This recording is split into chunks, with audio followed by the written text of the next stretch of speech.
Welcome to the Industry Boring Podcast. I'm Cullen Raichart, your host, and today we'll be covering almost anything related to cannabis.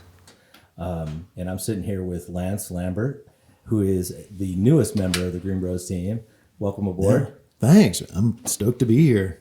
Definitely love the company. That's awesome. You know, it's really interesting. I'm just jump right in here because I think the way that we met is an interesting conversation. Like that's a good start. Yeah. I mean, you know, in the countryside of England. Yeah, I know we always reference that, right? Because my first point of contact was Marco, who's also on the team at GreenBroz, and we had a mutual friend, and I remember going, "Hey, do you know Marco over at GreenBroz?" And I'm like, "Well, I know GreenBroz, but I don't know Marco," because you guys kind of hit my radar. I'd say like the mid-teens, and you have to meet. And then we started talking, and hey, we should all connect.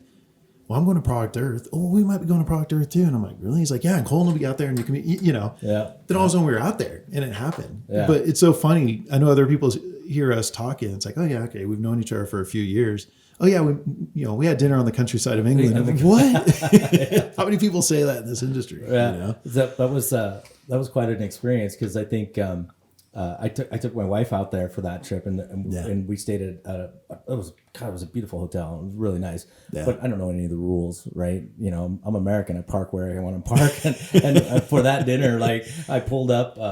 And there was a little side street right in front of these houses, and there's a spot. Yeah. So I zip right in there, and I get out of the car, and my guys are across the street at the castle taking pictures. You know, and I'm like, oh yeah, I'm here. And the guy comes out, and he's like, no. I'm like, this is private. He goes, yeah, it's private, man. I'm like, oh, okay, sorry. Yeah, it really didn't. You know, I had no idea. Yeah, and this is a little town to give people reference. It's what they call Midland England, so beautiful country. But what's crazy is, man, to your point, there's this castle that's centuries old, and then there's this I love that restaurant too. But you go in, and it's just this little town, or what they call a township. It's just this little town, like maybe there's a population of 1,000 at most, right? And what's crazy is, to your point, they're parking on the street for the local homes, but then you go in and there's literally like a pay to park. And you're like, we're in the middle of nowhere. Like there's literally cow. Talk about capitalism, right? Yeah. There's cattle over here by the castle. There's a cemetery over here. I don't think there's a shortage of parking in the middle of the country, but yeah, it's a little different out there. And we were out there for Product Earth Expo. You spoke. I think your keynote. Yeah, I had my little dog and pony show out there. That was it was interesting because I remember like going to the earlier shows in the United States, and that's what that was so reminiscent of, right? Yeah. Like remember when Emerald Cup was small. Oh my gosh, yeah. With Tim, it was a birthday party, and everyone brought this year's crop. Right. Yeah. That was it. Tim and I still remember. That was crazy. He couldn't make it out there, so his daughter was out there. So was several of our friends, like Swami and people that I'd never seen outside of California, let alone in our country. And it's crazy. Tim had to have a root canal. That's actually why he couldn't make it out. Is that right? And I was really bummed. And that's a good reason. Yeah, it's a really good reason. So you know, if you need an excuse to get out of something, go get a root canal. He was so bummed though. He was so bummed because this was a big deal. Because to your point, again, for listeners that don't know the history, I mean, this really did. This started out just a little like campfire in the middle of a field for Tim's birthday, and everyone would bring their cultivar. That's crazy. So I grew up in Colorado, and my parents both moved to Santa Rosa. That's where it's at, right? Gateway to the triangle. So I'm totally familiar with the area up there and had no idea. And then when we got into the business, we're like, we're going to go do this show. And it was at the fairgrounds at that point, the first show we did. Yeah.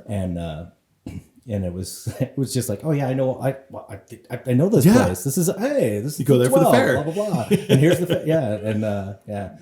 So it was that was really, I think that was so interesting for us when we started because, the rules, the first show I did God, I can't even remember the first show I did. I think the first show I did was an ArcView thing, like a Monday race thing, right? Yeah. So that wasn't really a show. Yeah. But kind of more like a summit almost, I guess. If you would. Yeah. Right. Yeah. Although it was as smoky and crazy as any of the shows I'd been to that point. But that show was so interesting. Excuse me, back to the Emerald Cup. It was so crazy because it was the time they had the smoking area. So there was and we could demo in the smoking area. Yeah, because it was designated for 215. Yes, so you had to have your 215 ID to get through to the 215 side. And they can't serve alcohol in 215. The alcohol's on the other side. So, because you can't mix beer and not about the crossfade on the legal note. No, not going to happen. So, I always thought that was really funny. I had so many experiences at that show. I really missed that show. We haven't done it in a couple of years, and I think it's you changed how you do business in the company, and you're in now and you're seeing like where we have to go and that kind of thing. But that's still Rudy stuff, where you're kind of like, oh man, remember those days, And I do, like working until the last person's out of the cow barn and you're just burned out and just like long days. Long days. Yeah, it was. And you're right. In the last one that I was at, I think you guys were there too, or a few of you guys were there. It was 2019, and it just so happened that the team at Emerald, Tim and team have always been true to that December timeframe, but unfortunately for MJ Biz, as it's grown, which for those again that don't know, it's kind of the Super Bowl. It's not FIFA. I'd say Spanabiz is more the FIFA World Cup, right? But domestically, I'd definitely say that MJ Biz is Super Bowl, and it's the white collar side of things. And they overlapped, like literally. Yeah, I remember my team, like 4 or 5 of us flew out that Friday morning to hurry up and get out and set up for Emerald Cup. And so many people were like, you're crazy, because I'm not the youngest guy. I had guys that were 10, 15 years younger on my team. And they're like, dude, you sure you want to do this? I'm like, I've been looking forward to the whole year. Yeah. Like I see friends that I grew up with. Like I see OG growers that come out of the hills with their underground genetics that aren't the trendy triangle things, like stuff that they really spend the time to wean and get to where they want to be. Like I get to see that at that show. And so I'm like, I wouldn't miss it for the world. Even being tired and working a full week for MJ Biz. Like to your point, it's just one of those shows that takes us back for those of us that, are advocates from a medical standpoint, or even those that are fans of adult use. Like that's a show. Like that's so much we started, right? Came full circle. And same like you, growing up in Marin County, I was just down down 101 from where you lived. The culture was still very strong. I mean, that's where the Waldos started. That was there. I mean, I was supposed to go to Sir Francis Drake. They went to San Rafael High, and they're a few years older than me, safe to say. But that's where that whole aspect of the culture started. And Northern California is still that home of craft and culture that it's cool to go home to. It is. Yeah. And I have had so many, like when I got into it, at the time I was living in San Diego. So I got into, personal into growing, and that's where I started learning, a lot about it. I mean, I think the first time I grew was I had a Phototron. I don't remember what those things are. I had a Phototron in my closet. Oh my gosh. This LED only existed on like... I know, right? God, not even in TVs at that point. No, yeah. So they were these hoop fluorescents. And, So anyway, so crazy. The Phototron and the back of the High Times magazine with all the roses. Oh right? Yeah, that guy. I can't remember what happened to that guy. Some lawsuit or something about his with his HOA. He had like this gajillion-dollar mansion, and the HOA is like, you can't plant roses, bro. He's in this massive lawsuit. I'm like, dude, that's Phototron, bro. You can't mess with that guy. Exactly. He could have done cannabis. So you guys should not be upset about the roses. And it's funny you point out that there's a few brands that we grew up with. We're close enough in age. We grew up with, and like Zigzag. Like Zigzag didn't come out of the closet as being it's like. There's so many things out there we could reference from a metaphorical standpoint. So many people that it's purpose built for one thing or one industry, but then it's adopted by another. Right. And Zigzag's an obvious one. Yes, people used to roll cigarettes domestically. They still do internationally, but that's what it was known for. Ever since I was a kid, it's like, oh, you got Zig. That was the noun and the verb. Oh, you have some Zigzags. Yeah. And I just, for the first time, it was at Champs Las Vegas out here. I want to say, I think it was in the South Hall, and it was probably like 4 years ago. And they actually had a booth. And I was like, oh my gosh, you guys have boot, like, you're out. Welcome. Welcome. You've only been the paper the pioneers of the paper world. Exactly. Yeah. And you see that with others. I saw that with what's the tabletop? The all of us used at one point or another. The vaporizer tabletop. Oh, the volcano. The volcano, man. Yeah. Mm-hmm. In the volcano, same thing. Being at you've been to the show too, at Lift Toronto, which is that's kind of the MJ Biz show of Canada. Right. And I remember being there, and same thing. There was kind of this, I don't know, this ancillary hall that was downstairs before you even went up the elevator into the main floor. Right, so technically you need a badge. And there was volcano in there, and I'm like, oh my God. Like they finally came out. Yeah. Like, you know, right. It's like it took you long enough. Because what else nobody's vaporizing oregano and sage, dude. Like, I mean, I think somebody's done it after they used it for its proper purpose, just to see. Like, hey, man, maybe oregano would work in here. You never know. How's this taste? Put up their banana peels on the test range. Yeah, right. Yeah, so that's pretty funny. It has evolved, and I think you're right. A lot of those brands, you know, that we grew up with, that we knew in the industry, that was the underground or illicit. Now we call it the legacy, you know, to be PC. But it's so interesting how some of those just didn't evolve. And I think that's a good example, right? You know, it's kind of that, it might be a little harsh for some, like the evolve or die mentality, but it's true. Yeah. Because businesses are like, oh, this is the way we've always done it. That's in many instances their demise, because that's not. I think that happens a lot where, you know, companies get tied to product or perception, and they can't get out of their own way. And you see it, I mean, not just in this industry, but throughout all industries. And that's one of the biggest lessons I think I learned early was like, I'm not getting tied to one thing, bro. Yeah. You know, they're not going to sandbag me on it being a one trick pony, man. That's just not going to happen. No. You know, that's the first opportunity for failure. You know? Yeah. And it goes all the way back. Like you thought one thing, I mean, just to throw it out there, because being more of a marketing guy at heart, marketing biz dev, you know, even the name, and not making a plug, but, you know, I always thought about that versus the other guy. Like there's people who lock themselves in, to your point, to a specific niche within this category. We are blank, blank, trim, blank, blank, blank, blank, whatever. And it's like, no, that's like you had that foreshadowing to see that isn't the way it needs to be.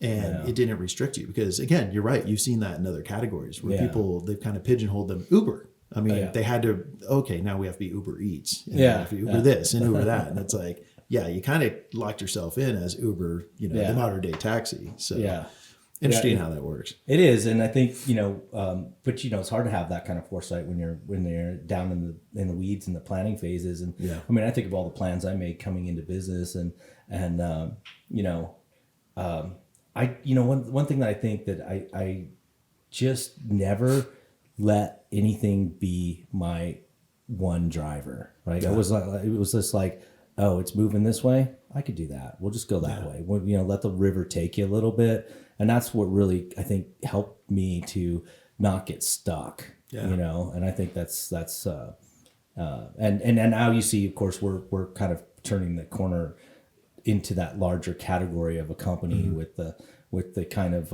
you know, the way we're approaching everything, and I just find it really, I'm glad that was not my goal, wasn't to be the X, right? It was just to be like, I don't care what we do, we're going to be here. Yeah, you know, I'm going to be involved in this thing, and that's served us pretty well. So I'm excited about still being here, obviously. Yeah, for sure. No, it's true, because I just thought about, maybe we were talking about offline, I'm trying to remember, but there was another company close to the founders and the founder's son, and they had, to your point, they had this one widget, a pretty badass widget, and it, you know, just like I told you that story of meeting Mark Cuban and him, you know, the innovator, the imitator, the idiot, and they're the innovators, and there's definitely imitators and idiots out there behind them, but they're so locked into that one product. Yeah. And then when they tried to diversify their portfolio, they're too far down that road. Yeah. You know, people didn't take them serious with option B and option C that were still in the linear, but was so far off of their core product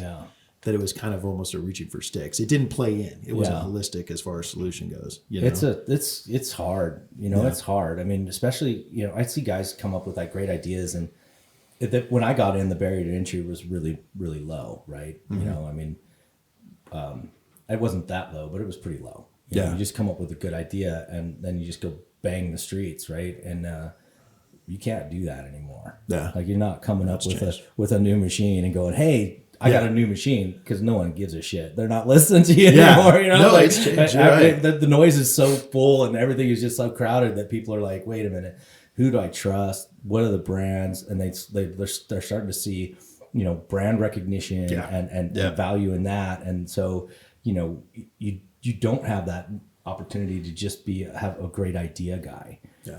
And I think, you know, it's normal, right? That happens in any industry. Any industry. And that's true. And there's been a lot of conversations that I've been in, you know, in forum settings where it's been, you know, is there any true international brands or this, any of that? And out of this group, I'm normally the one that's always traveled the most. And I'm like, you know, there are very few. I mean, one is Berner, great guy, very professional, you know, and a marketing master. And I'm like, to be honest, that's the only like international brand from a consumer, not B2B. I think there's brands on the B2B side, but that has established with cookies, because, you know, going over to Europe and running in and getting to spend a little bit of time with them there, but also seeing how the crowd reacted to them. It's like, wow, like cannabis is really becoming international, right? You know, and it's moving that way. But I think you're right. You know, the earlier years where you had everyone competing for that one niche or that one category within the industry, that was like the early teens. Yeah. And something happened. I know some of the money started pulling out, some of the investment money, you know, a few years ago, but it definitely, I agree with you. It kind of shifted within the last few years to where there were enough established brands. The strongest are starting to survive. The ones that aren't are moving on, or their money's running out. To be honest, that's a lot of businesses' problems is, you know, they're vested. And so, yeah, it's definitely the topography's changed a bit. It definitely has. And not only that, but there's a maturity to the industry that is demanding things that we just don't have now. You know, I always look at the banking problem, and I just, you know, we're ancillary as you can be. Mm-hmm. Like there is no more distance you can have from this industry, you know, than we have. And we are a pariah in the banking. Like literally talk to my banker, like I've got a beautiful deck, all the financials. Hey man, we want to borrow some money to make this thing go bang. And they're like, well, you know, you're just so close to the cannabis. Yeah. I don't really. You know? No, it's true. And it's a thing that frustrates you.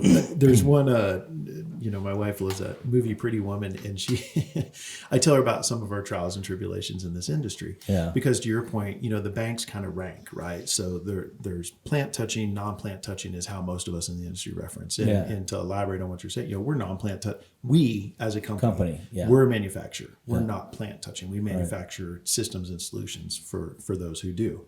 And so we're obviously a degree apart, but they even rank it down to like, you know, Buddy Darren owns MG Magazine. You know, he would be what they consider like a tier 3.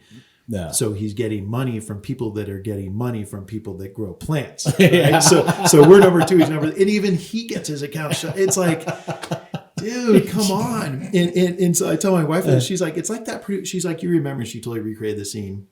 You know, when Richard Gere's character gives Julia Roberts the credit card and says, you know, go get some nice clothes, go out on Rodeo and go shopping.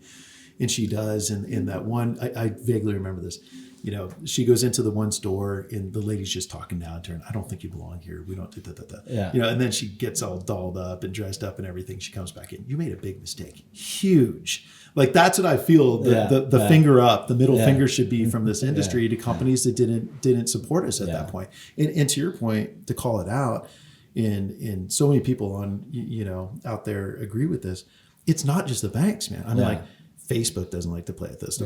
Even hemp, Google, you know, the AdWords program, you know, getting flagged for what do they call it? Illegal substances, I think is what is illegal or illicit substances. I'm like, dude, did you not learn about the 2018 Farm Bill? This is hemp. Yeah. Literally we're promoting something that's legal. Granted, you know, USDA legal as a textile, not FDA legal as, but still. Yeah. Like, sure. They're so scared of the federal government, and so much so that they just put everyone in this one bucket. So I just read this article, and I'm just going to say it. I have not validated, and actually the article in its verbiage said that they haven't completely validated, but the article stated, and it's not from some conservative side. It's an actual, you know, it's a news article. It says that there are multiple Biden admin people that have been dismissed for historical cannabis use. Yeah. I just like, it doesn't matter who you get into office, right? They're like, yeah, fuck cannabis. Yep. No, I just saw that in my feed. So many who probably are Google fan, that came up in my Google news feed, I want to say this morning. Yeah. And it said, to your point, Biden said that until cannabis is legal federally, they will still continue to dismiss cannabis users.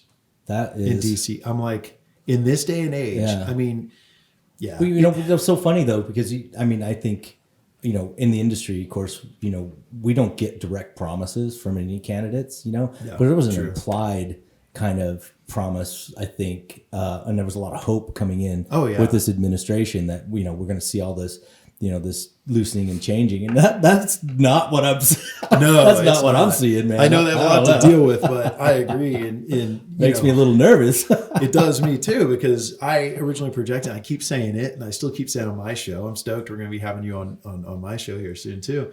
But I keep saying that. I'm like, it's not a matter of if, it's a matter of when. And I've been projecting for the last few years that something's going to change in 2022. And it's funny because I post that up on LinkedIn, and some guys are like, oh, I don't believe, I'll take your bet, blah, blah. And I'm like, whoa, pause. Yeah. I said that there's going to be change in 2022, like the end of prohibition. So descheduling or deregulating. Yeah. That's different than legalizing, because that's his response is like, I don't think it's going to legalise and we're going to have a full infrastructure by 2022. I'm like, dude, pause. Yeah. Okay. Like I saying that something is, I think we might still be on track for that, but you can tell in the latest news, they just brought back the Safe Banking Act. We just had a senator brought back the Safe Banking Act because I think, it has become a bipartisan, or dare I say even a nonpartisan. You have both on both sides. They're just like, absolutely. We need to move forward. Like Canada came online in 3 years ago now. Mexico is coming online within the next year or two. How do you not beat Mexico to the punch? Yeah. I just don't understand. Like that blows my mind. Me too. And I mean, and they're 1/3 the size. That's again, I give credit to Canada, but I tell people, and I just posted this up on LinkedIn, I think last week. Canada, yes, it's the second largest landmass behind Russia, but the population's less than that of the state of California. Yeah. It's literally, it's like significantly less. Yeah. You're talking like a considerable, like millions less than. So Mexico is still more relevant. Because it's 1/5 the landmass with 130 million people in that country. And it's not a large country per se. Yeah. So, I agree with you. It's like, it kind of makes you wonder, this isn't looking good for the U.S. because we always have pride ourselves on being on the forefront. We are with design, with technology, not where it's built, but where it's designed. Like we are really that think tank for the world with a lot of these new solutions, especially centric to technology. So you think we'd be up on this. And we were a big element of what started the whole war on drugs and the prohibition in the first place. A lot of Commonwealth countries picked up on that and such. So I think it's going to be interesting what happens in the next few years. But I'm with you. I'm a little surprised because there were no promises. And I remember Kamala Harris, she made a comment. She tried to get it in on one of the debates, and we got all excited because she actually brought it up. Yeah. But it was like so in passing at the end of a response to another question. We're like, no, that's not what it's just fucking lip service to get votes, man. I just the whole thing just fucking infuriates me. I one of the things I really don't enjoy talking about is politics, but I do think it's irrelevant when we're talking about it in regards to the industry and stuff like that. So I don't make any comments on who to vote for or not, but I mean honestly, everybody thinks that this guy, the next guy or whatever is going to be the guy that's going to do it, and somebody's going to. I mean, at some point the revenues make sense, and I think the state revenues are starting to make sense. That's a nightmare in and of itself, but if you look at the state revenues, every state that's gone down that road is showing significant revenue from the industry. So I think the taxes. I know I pay taxes. Yeah. That's what I say. I pay federal taxes. Yeah. I know I pay those. It's exactly. Pretty sure. I think we just hit, as of last year, the industry has now 317,000 employees, specifically in cannabis, not outsiders supporting actors, but literally in the cannabis industry. Yeah. I mean, that's something to your point. And then I think another stat to your point with Colorado being one of the first, I think it's 180 million now that they've been able to pull in taxes since legalization in 2014, January 2014, when it came into play. But even during the pandemic and being deemed essential, it has really proven itself. I remember one of the things I was excited about was the state of Oregon, which is kind of the unofficial hippie. I mean, it's not as liberal as people think. It's interesting enough. Washington and Oregon both. There's very much a balance. I think as politics, there's representation on both sides, but it is notoriously known to be more liberal. And they, for the first time last year, surpassed $1 billion in sales. $1 billion in sales. So the taxes out of that. And you think of it's a 4.2 million populous state. Yeah. So you take that, and to your point, just extrapolate it to a 50 state scenario and all the rest. And I think that's where even people that aren't necessarily pro from a political standpoint, but to what you're saying, they understand the value fiscally because of the tax gain. And it's not a small tax either. Yeah. We're talking about and tax. I think that's also one of the things I find really kind of frustrating because it's not a small tax, right? Yeah. It's not like we're taxing. They're punitive taxing. It's punitive taxation, right? It's like, well, we're going to not acknowledge you and we're going to let you keep your business running illegally. Yeah. And we're going to charge the fuck out of you for doing it. And you're like, what? Not benefit. No, 280E. We're not protecting. We're not going to protect you. Yeah, exactly. That's where I get it's not the best analogy. I feel bad, but that's where the whole mistress thing, like, we love you, we just don't want to share our love with you. Like we love the outcome of it, but we don't. So it's tough, man. But we love you. Just keep yourself over there. Yeah, in the corner. I don't want you any closer than you are. Exactly. That's really interesting. I find getting into business, and then getting into multi-state business and then multinational business. We are now a mini tax processing company, right? Yeah. We have to process sales tax for every fucking state in the union, and then you got to deal with that and all the other crap that goes overseas. So so complex, so overbearing, so difficult, and that's one thing I never thought of going into business, And we had an audit in California. I don't know if you were aware. We had an actual sales tax audit in California. Oh wow!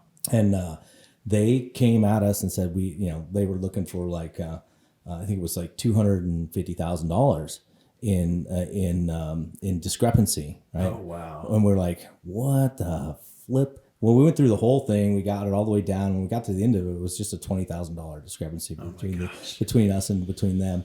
And that's like keeping track of other people's shit because we're selling and we're saying, oh, they're a wholesaler, and so they're not paying tax. That's our job. And they're like, no, that's not. We never receive tax on. And you're like, oh my god, you're trying to untake. So now, obviously, we do business much cleaner. Everybody's got but it catches the most off guard. I won't say which company, but another company I was within the industry. To your point, we were doing business overseas, and we thought that I think it was sales through Amazon, if I'm not mistaken, and we thought that Amazon was collecting the VAT. Yeah, because we were shipping over, and for all intents and purposes, in that instance, Amazon was a 3PL. The third party logistics for those who don't know, and so we were sending over to the 3PL. They were doing fulfillment, execution on sale, all the rest of it. And they came at us with like, and it's similar to California. It's funny, right? Because not that the UK is broke, but man, these governments, if they're not coming in where they want to, let's go see what rocks we can uncover and dig up here. And, look, cannabis. There you go. And that's exactly what they did with us. And they came at us like, I think it was like 50,000 pounds, 50,000 British sterling. They're hitting us up for, and we're like, what are you talking? Like, this was a contingency of Amazon, not of us. Like, they're literally doing the processing and purchase. Right. They are, for all intents and purposes, the reseller. And Bezos is over there laughing. Yeah. Should have sold out of Ireland. Yeah. Should have gone to Luxembourg. Yeah. Suckers. Yeah, exactly. So, but you're right. It goes back to with looking at this industry. It's hard to not go back to politics because you're right. As a business and a business owner like yourself, you get pulled into the politics of duties and taxes, and VAT fees, and all that international, and then managing taxes by state because it's not federally regulated, and so you have to deal with that. And then you've also got everybody's fingers in your pie, man. Yeah, what is it? Farmers are taxed like 5 times from seed to sale. Oh my God, it's unbelievable. It's one of the only crops where you're taxed at the seed. It's like what if the take rate? What if it's dismal? What if I get it back? I mean, it's just so much stuff that. And it's funny because I think a lot of people expected, the quasi and then moving to legalization to bring prices down, and it's going to be quite the opposite, man. Yeah, I know. I mean, I think you're going to see cannabis prices continue to increase, and it's just because of the because the legalization brings all the other regulation. You know, if you look at what the FDA is going to get involved and the regulations around these companies are going to have to fall into, and the cost they're going to have to bear, and then licensing will have to be somewhat federally controlled as well, because I mean it's an intoxicant, right? So there's going to be some cost there, and then you're going to have your federal tax on it when it's actually legal, and that's going to be cost there. It's just like, great. Why don't we just poke your eyes out and fucking slap you around a little bit and put you back in the corner and take all your money? How do you like that? How do you like being broke, buddy? Oh my gosh! And that's what people don't get. Again, in the government's just as guilty as this as any other entity. They come in with the mentality of, oh, you're in the cannabis industry, you're making millions. Bags. Yeah, and it's like it's not too dissimilar from any other. If you want it, I hate to categorize it, but like sin tax on tobacco and alcohol, the rest. Oh yeah, well gosh, they must be making hand over fist. It's like, no, when you net out at the end of the day, there's a lot of people. I've had plenty of people that I've had on my show. If you had the chance or the opportunity, would you do it again? No. Tell your friends to run. No, this is not what I would do. It's not what you think it is. So, but I think that carries over into a bigger conversation of, like our home state. So California, they're saying as much as 80% of products sold is still in the illicit market. And the interesting thing is Canada, besides having the whole CA in common for acronym, Canada's in a similar situation too, where people they've got it worse up there, where you can order it online. Yeah, that's pretty dope. You can order it, have it shipped to, and all the rest of it. But they're saying it takes a week to 2. It's so dry, it's so degraded. By the way, you're paying $70 per eighth, Canadian, so it's like $50, but still, versus getting it from the illicit market for $30 an eighth. Exactly. San Diego, where we cut our teeth, they played this game for a while where they would inviting industry in. Oh, this is the rules. Play by these rules and everything's cool. And everybody would kind of spin up, and then they go, nah. We don't like those rules anymore, and everything was shut down. And so I had friends that went in and out of business 2-3 times, and like, dude, I can't ever do this. This is not viable. It's not healthy. I've spent all this money. It's been taken. I've spent all this money. It's been taken. And then and what they ended up doing was one of my friends started a delivery business. That's how it's always been done. Yeah. That's exactly true. And in a market like San Diego, where for those who don't know, like San Diego County, just like Orange County is very red. The city of San Diego was the only one that allowed medical dispensaries. Was there 18 cities down there? Yeah. So 1 out of 18, a 118 average, not great. So to your point, it's in the same with Orange County. I remember being down there, we're Weedmaps based out of Irvine. Santa Ana was the epicenter, and they killed their downtown. Looks gorgeous. Yeah. Because it's the, what do we call it? The NIMBY mentality, not in my backyard. Yeah. So everyone down in hoity-toity Irvine and Rancho and all the rest. Yeah. No, we don't want, but they were all smoking it. Yeah. The delivery services were absolutely killing it. Yeah. I thought that was so funny because I'm like, God, nothing changed. Yeah, now here we are. We got all this regulation, and we still got my weed dealers coming to my door. Yeah. Now you just use an app instead of I don't have to page him. I just use the app. It's so true. It's so true, man. Well, it has come a long way. Yeah, it is crazy, and I think it'll be interesting to see where in the next few years. I think there's going to be that movement. There's going to be pressure, both in North America or in the Americas in general, and I think international to come on, US. The World Health Organization has come around. Heck, even the UNODC is finally kind of waking up and going, oh, okay, well, CBD is okay. Yeah. And I love when they do it. I love when I'll pick on Idaho for a minute because I thought about moving there, and then it's just my friends like, they're not cannabis friendly. Yeah, I'm like, okay, I can't do it. But they amended their constitution to deem cannabis.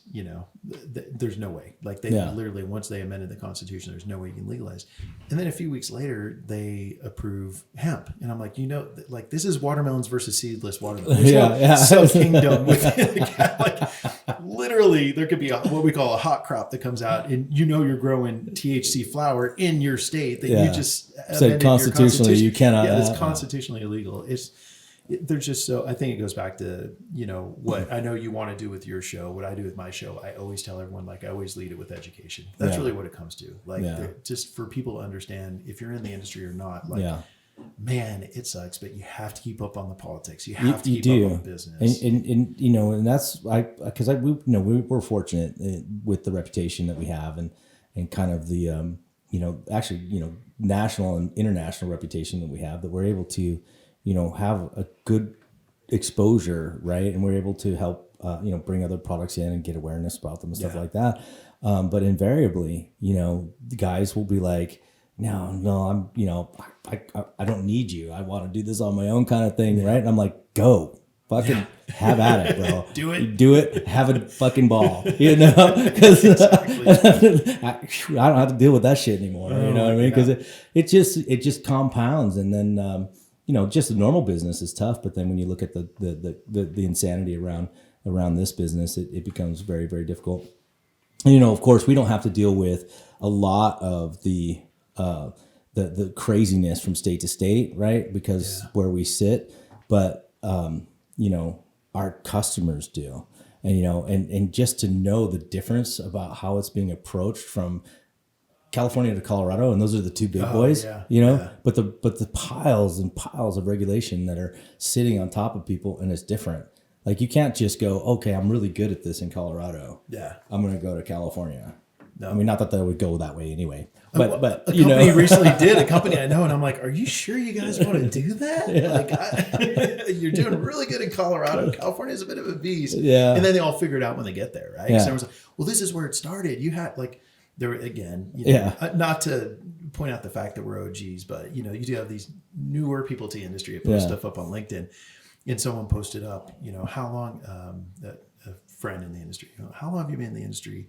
Less than 1 year, 1+, 3+, 5+, 6+, whatever, kind of scaled out. And it was a poll because people love doing that. One guy, I responded, I was like, yeah, definitely, 6+, but then there's the whole, legacy side. Yeah. There's even fewer of us. So I think the average was 30% of those polled had been in the industry 6+ years. And then I said, okay, so it's 30%, but then take that fraction of how many people have been in here before it was legal. Yeah. And then our guy pitches up and he's like, well, I've been in for 7 years, but that's not far off because it legalized in 2012. And I was like, Tony?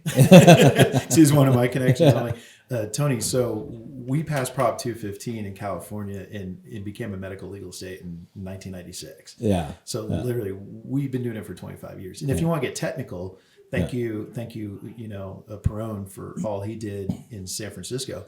Prop P got passed in 1990. So technically you could say that not only California was the first, that's not arguable, but 1990, dude. 30 years. Yeah. Right? 30? Is it 30 years. 31 years that some level of legalization has existed in this country. And it's funny that people are like, oh yeah, no, I've been in it since the beginning in 2012. It's like, it goes a little bit further back than that. But. Well, there's so many people that went through such abuse through that whole time frame from this complete lack of consistency in regulation. It just shocks me what people have had to deal with. Even San Diego, that was kind of funny, but I mean, literally guys going bankrupt because they've just been told one thing and then told something else, and just pulling the carpet out, and that it's hard enough to be in business anyway, but to have to reinvest and to rebuild, it's absolutely brutal. Yeah. I mean, the energy alone is enough to make you gray. You know what I mean? No, it's true, man.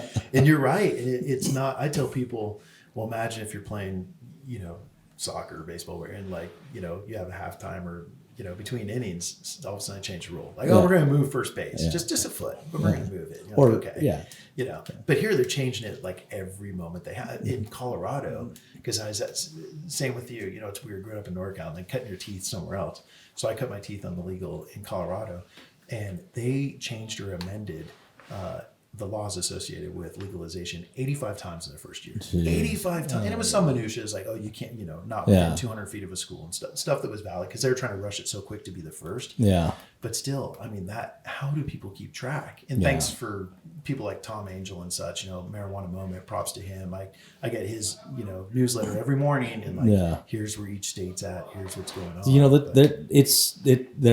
There are that core group of people that fought the fight early and gave everybody a chance. And sometimes I remember, and I've met Rosenthal many times, but I remember, I was at a birthday party for him and I was just like, I just got to say thank you, bro. Cause I mean, honestly, if you didn't suffer through the shit that you suffered through, I wouldn't be here. My business wouldn't exist. And there's lots of guys like that. And they're kind of just, the industry grows and kind of gets to this next level and they kind of get lost. They do. And it's like, I think that's kind of unfortunate. And I mean, that's characters, Tommy Chong, there's these characters in the history of this too that, they're trying to drag them along, for our generation's sake, I think. But, but I mean, the reality is there's a whole history, that is so, well, for us, it was growing up as kids and kind of seeing it from one side and then the underlying side of it. But then that history is also, those were foundational folks, right? Yeah. That's something that didn't put together, Tommy Chong was going to be a founder of the cannabis. I mean, but he's still foundational and he suffered. He went through shit to get this thing to go. Yeah, definitely. And that's why I was like propping out to Dennis Perone for what he did and Brown and Mary, in San Francisco. But you're right, like the Ed Rosa. I mean, I remember, and same thing, good friends with Ed and actually been on the international side with him. And it's cool because people internationally even recognize him and walk up. Yeah. And I remember when he stood up to Alameda County? I want to say it's Alameda County Sheriffs, whoever's over Oakland. It's either Contra Costa or Alameda, but the county sheriffs. And they took his weed when he was traveling. And dude, he stood up for it. They read it, blah, blah, blah, all the way. That wasn't that long ago. And he's still fighting the fight. And I think you're right. I explain that to people too. Like there are individuals that are the OGs. And it's interesting because I think I was watching one of those roasts one time on Comedy Central and like Snoop Dogg was up there and it was like, okay, yeah, for all of you older generations, Snoop Dogg, the rapper, and for all you younger generations, he's on This Is Now Hip, but he's really a businessman and a DJ. Yeah. But it kind of showing the perspective because people we grew up with Tommy Chong, some phenomenal movies, with Cheech and Chong. But like obviously the perception of him is much different for the millennial and for the Z generation, for the sub 40. Yeah. And I think that's one thing that, to your point, them, Jack Herrera, I mean, all these guys that were really foundational. I mean, even the guys at High Times and such, really for sure. But it's weird because that's one thing I didn't expect was what we saw in the culture and what we saw in the quote unquote business back then. It's almost like mainstream still has them pushed in a corner. It's still like, oh, they're still a part of that time when it was taboo. Yeah. We want the people that more so speak to me. We want the Wiz Khalifa, not the Snoop Dogg. And then for the suits, not the hits. That's kind of interesting. It is interesting. I mean, those guys are going to, go out rebels. For sure. That's unfortunate. Yeah. But there's a serious debt of gratitude. I think, anybody in the industry should understand, and if you don't, then you need to go read some history. Yeah, it's pretty important stuff, man. Yeah. I mean, we didn't. The biggest risk I think I took would never have put me in jail. Yeah, right. Like, no way. I had myself covered as you could be when I was actually growing. Yeah. And there was no risk at that time.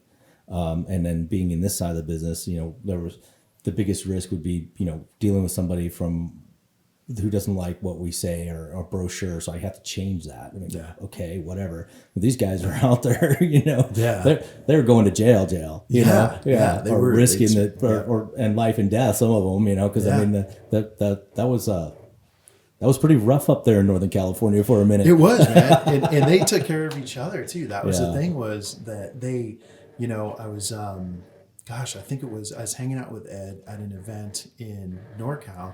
And it was interesting because we were at Jack Herrera's son's booth because he's doing genetics now. And they started telling the stories about amongst Ed and Jack and in this crew. Yeah. Like they actually had a fund to help get each other out of jail and get lawyers and everything. I mean, this is crazy shit. That's something nobody worries about today. I mean, I'm not saying concern. Like I'm overconfident, but you know, I remind people, hey, you can legally travel with an ounce of flower out of LAX. Like that is, they got it cleared with the FAA. Like you can legally do it. I'm like, now where you go is a different story. But could you imagine? I mean, it happened to me. I was coming back from an event up in San Francisco and I forgot to we got a bunch of these samples that we were testing. Every time we went to a market, we'd test samples with this company. And I had a bunch of Aussies, friends that were in town. And, you know, they went with us to Indo Expo, props to those guys out in Colorado. And then I had them fly out to NorCal and toured a couple farms. They wanted to drive down the coast. And I'm like, oh, I'm from California. That's a one-time thing. You do when you have to. So I was flying home. I forgot to give them. I had probably like 15 grams. You know, most of them are single grams. Grams. And I had it in my backpack. And it's funny. I opened my bag because I always keep my keys to my car in my bag. We're like 5 minutes before touching down. And just, it hits me. And I'm like... And so I text, you know, as soon as I land, I'm like, hey, forgot to give you that weed in my bag. And he's like, oh, congratulations. You're not a legal trafficker. I'm not so worried about that being in California, but I do know why the guy in TSA was smiling at me through security. I'm like, why was that dude shooting such a big smile when he's x-raying my stuff? But that shows how much times have changed in recent years, man, because literally any of us would have gone to jail for that. Or prison, actually, to be technical. That would have been more than a year on the books for sure. So it's definitely, it's come a long way. So, you know, but stoked at where we are. And to your point, really thankful for those that got us here. Yeah. It's interesting. I mean, I think it, you know, and I don't think I don't know a legend, right? What their personal perspective is. Because that was their life. That's what they lived. You know what I mean? And I've had that kind of conversation where I've just been grateful to them for their position, but you know, I don't know like what that means to them for somebody like me to say that, but I just feel like it's, you know, I am. I mean, honestly, I love what I do. I love being here. I love the industry because of the energy. I love the people, and it's so dynamic and it's so crazy. And I really appreciate seeing what all these people, how creative they've been with these projects that they do and all this stuff. And, you know, in 2012, when I started this, that's not what was going on, you know, to be here now and to see that and know that had a foundation. I think that's important to remember. It's been an evolution, huh? It's light speed. Evolution and a revolution. Light speed changes. Yeah. I tell people, I'm like, I was in .com for years and I'm like, I thought that was dog years, you know? And constantly changing too. They're always changing the rules in social media and SEM, like all that stuff. But that industry prepped me for this industry. And when I share that with people that came from that side, they're like, oh my God, you're so right. Like the crazy spending part. I mean, this has changed now, but you remember when all the injection was coming and LPs were blowing up. And they're like, with all the money and all the craziness and everything constantly changing and evolving, they're like, this is so .com. And I'm like, I'm thankful, like you know, to be a part of two of the biggest evolutions in recent history to exist. And I love what I do. I had a phone call with one of GreenBroz strategic partners, Drew, who he manages the partnerships over at Boveda. And he's like, how you like it? I'm like, I love it, dude. I'm like, I love it. I'm all because the company has the culture that I support, you know, the ideologies that I support, but they're all about helping that customer, that client at the end of the day to make them more successful, to make them more efficient. And that's the big picture. And that's what attracted me. You know, I'm always a long courtship, but for the right reason, because I want it to be long-term and want to make sure it's the right match. But I'm with you. We had to get ready. You know, we had to get ready too. You know, that's what's so interesting. Like there's a maturity, right, that comes. And I think I had this moment this year where I just was like, wow, man, you know, I there's things I need that I don't really understand. That I need, you know, and that's what, so, you know, this relationship is an example of that. Like, you know, coming with a really good team, and we have a really good marketing team, and you know, why would I need to bring in somebody, you know, for that? But the reality is that's the biggest need we have right at the moment, because we're not we just don't understand this next level. And that's what, that's obviously what you're bringing to it. And that's just something that as a business owner, you can't know everything unless you've done it before. Yeah. And I haven't, just so everybody knows. This is my first rodeo. That's the thing, though. You have people that do think they know and they have all the answers. And, I was just on a call. Marco and I were on a call actually the other day. And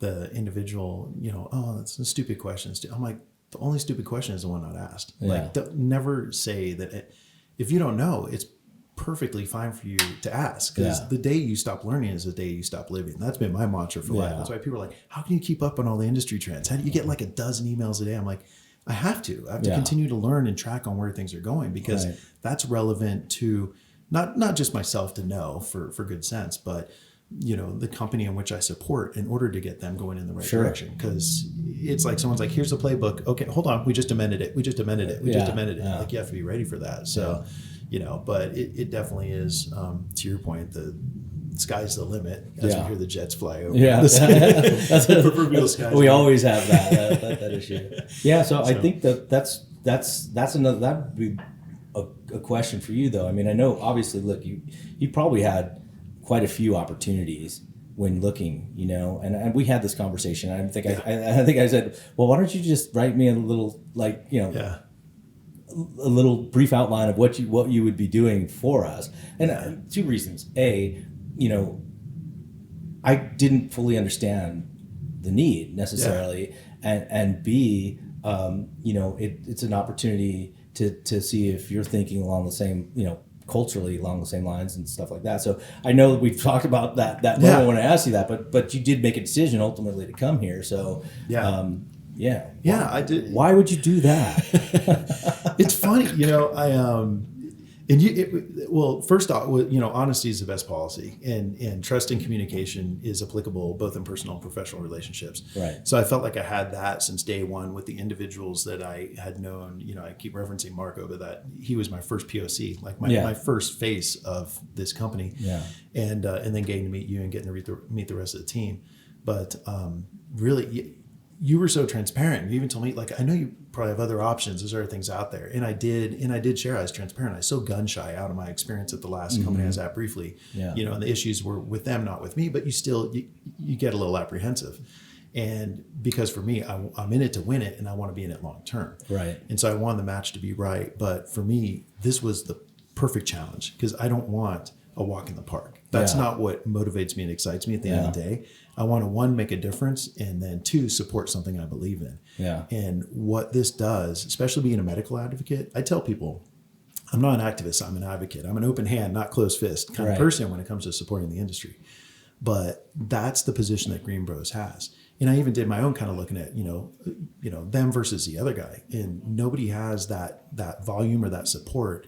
And just like the title you came up with for your podcast, which is so freaking fitting, Industry Born. Yeah. Like, this is the only company that can say, all of us at this table, we grew up in we know Northern California. We know the craft. We know the culture. All of us at this table have grown. All of us at this table have been a part of this industry before it was an industry. Yeah. That can't be said by anyone else in this space. And that carries over into individuals that are subsequently clients and customers of this company, because they get that. They know, they're like, this is the way I want it handled, as if I were doing it myself. Right. And they know that automation isn't a replacement. It's just another level of efficiency, to take their company.